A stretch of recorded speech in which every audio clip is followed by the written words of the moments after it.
घाटवा कोयजन बाजन बाजा बाजावा छठी माई के घाटवा कोयजन बाजन बाजा बाजावा गोदिया में होई है बालकवा अर्घ देवे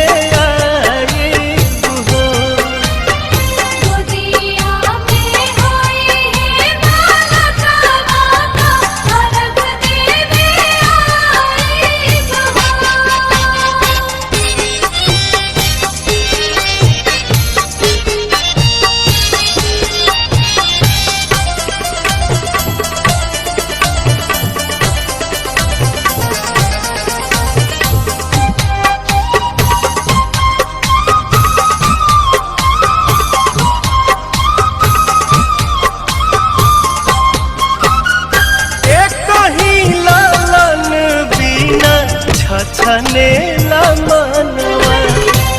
सुन सहन लागे हमरो घरवा अंगनवा पूरी जहिया दिलावा के लला सात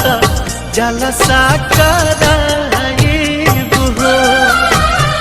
पूरी जहिया दिलावा के लला सात जलसा कराइब हो